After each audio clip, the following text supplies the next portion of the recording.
Hi guys, good afternoon. Ngayon guys, kakatapos ko lang maligo. Ngayon guys, dumating yung aking parcel.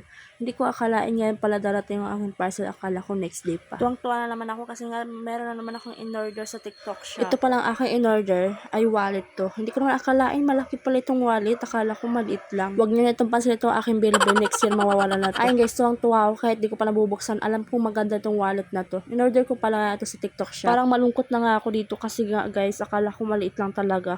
Kasi yung kailangan kong wallet, yung maliit lang kasi maliit lang yung bag ko. Hindi ko nga alam kung magkakasya to sa bag ko, bahala na. Pero ang ganda na itong wallet na to guys. Masdam wallet pala itong nabili ko. 350 pesos nga pala ang bili ko dito sa wallet na to. Pero napakaganda na itong wallet na to, hindi kayo magsisisi. Promise. Napabili na naman ako sa TikTok shop kasi nga guys, lagi ako nanonood sa TikTok shop. Lagi ko itong nakikitang wallet na to kaya ayun, napabili tuloy ako. Alam nyo ba guys, mahilig ako sa bag at wallet. Kaya kapag pumunta kayo dito sa bahay, ang dami kong bag at wallet. Alam nyo ba guys, kaya pinili ko yung black kasi guys, paborito ko din yung black at hindi siya dumi. Hindi talaga ako makapaniwala dito sa wallet na to. Malaki pala siya. Akala ko maliit lang kasi guys, nakita ko doon sa picture, doon sa TikTok shop.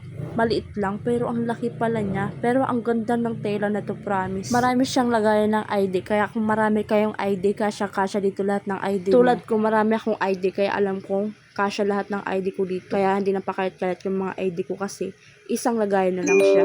At meron nga din siyang lagayan ng coins. Ayan, kung marami kayong coins dyan, ayan, ilagay nyo lang dito kasi ang laki-laki ng lagayan ng coins kaya hindi nakalat-kalat yung coins nyo. Alam nyo ba guys, hirap na ako mag voice over. Ganito palang hirap pala mag voice over. Akala ko madali lang kasi nga nakikita ko sa mga ibang vlogger. Lalo na sa Idol Kamangya, nakikita ko naka voice over lang siya lagi sa mga video niya. Kaya hanga taga ko sa kanya. Lagi ko pati pinapanood yung mga vlog niya. Walang araw na hindi ko napapanood yan si Kamangyan Vlogs. Kaya super idol ko talaga yan. Ngayon guys, na-experience ko na ganito pala kahirap mag voice over. Kaya ito lang guys ang masasabi ko, umorder na kayo sa TikTok shop kasi alam kong hindi kayo magsisisi. Ano pang hinihintay nyo? Order na sa TikTok shop. Ito lang ang masasabi ko, bigyan nyo na lang ako ng pera para may laman itong wallet ko.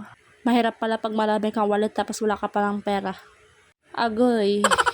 Unsa naman eh. Pero napakaganda nitong wallet na to. Promise hindi kayo magsisisi. Ang ganda ng tahi niya. Lahat.